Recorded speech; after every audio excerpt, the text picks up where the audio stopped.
દ્વારા ધરણા કરીને રાહુલ ગાંધીનો વિરોધ કરાયો હતો।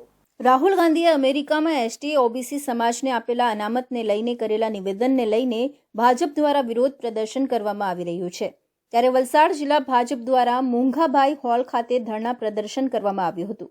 આજે વલસાડની અંદર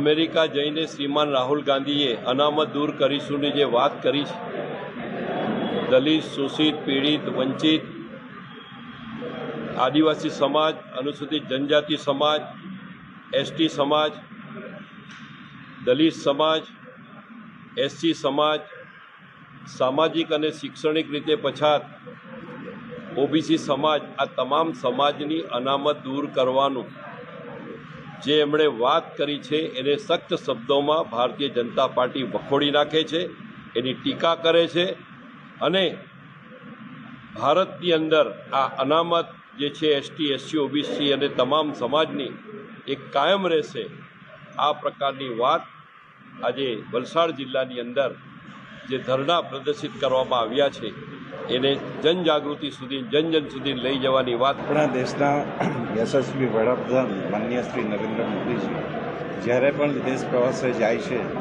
ભારતની આન, માન અને શાનમાં એક અનોખો વધારો થાય છે।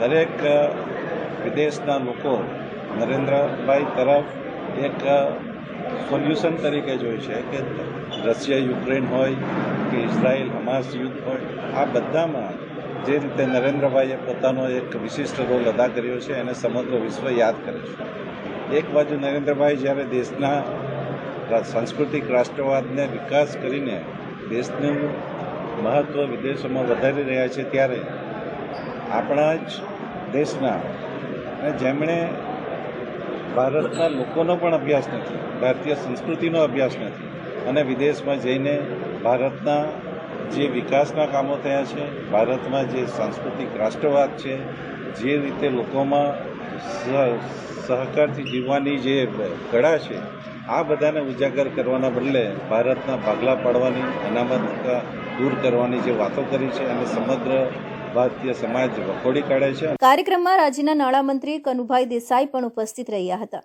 સાથે જ ધારાસભ્ય પૂર્ણેશ મોદીની અધ્યક્ષતામાં યોજાયેલા ધરણા પ્રદર્શનમાં ભારતીય જનતા પાર્ટી દ્વારા સૂત્રોચ્ચાર કરી સાથે જ બેનર, પોસ્ટરો સાથે રેલી યોજીને વિરોધ પ્રદર્શન પણ કર્યું હતું। મોટી સંખ્યામાં ભારતીય જનતા પાર્ટીના કાર્યકર્તાઓ કાર્યક્રમમાં ઉપસ્થિત રહી વિરોધ નોંધાવ્યો હતો।